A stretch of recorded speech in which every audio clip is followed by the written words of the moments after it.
Today, the Below Deck franchise operates a fleet of 5 active television series, filming globally across the Caribbean, the Mediterranean, Australia, and Northern Europe. But in the summer of 2013, producers simply chartered a single 50-meter vessel in St. Martin, renamed it the Honor, and gave the actual working crew time off. Captain Lee Rosbach stayed on board alongside his first officer and engineer.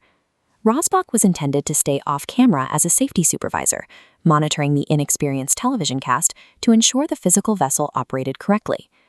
The resulting 6-week charter was met with mixed reviews from television critics. The New York Daily News called the premiere pretty mundane and stated that viewers were not well served by a show anchored in tedium.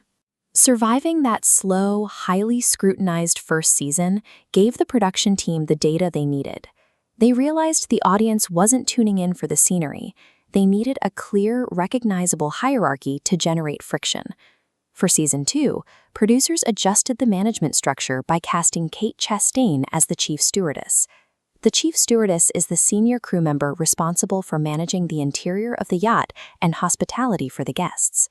Her arrival provided the captain with a permanent, reliable lieutenant to manage the interior staff.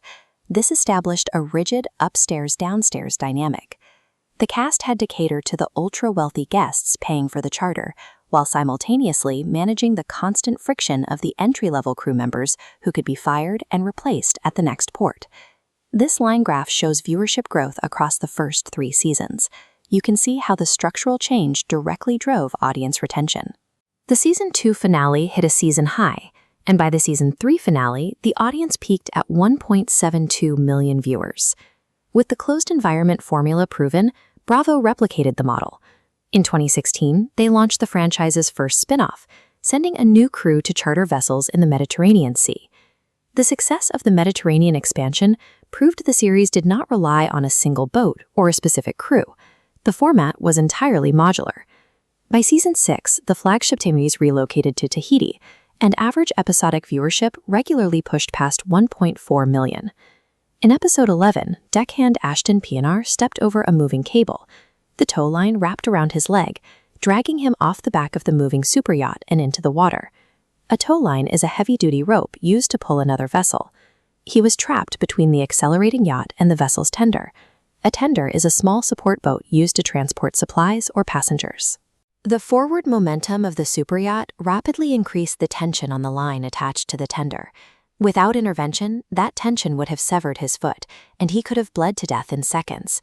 A cameraman named Brent Freeberg dropped his equipment and physically freed the jammed line to release the tension. Immediately following the rescue, Captain Rosbach instituted strict procedural protocols for handling lines while underway. The near-death incident shattered the safety illusion typical of reality television. Viewers saw that the maritime hazards were lethal, and the crew's operational competence was a matter of actual survival.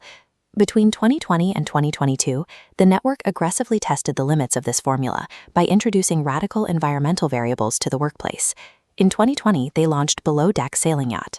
This required the crew to execute the exact same high-end luxury service, but while operating within the narrow confines of a sharply tilted vessel under wind power. 2 years later, Bravo launched dual expansions, Below Deck Down Under, based in Australia, and Below Deck Adventure. The adventure spin-off stripped away the tropical luxury entirely.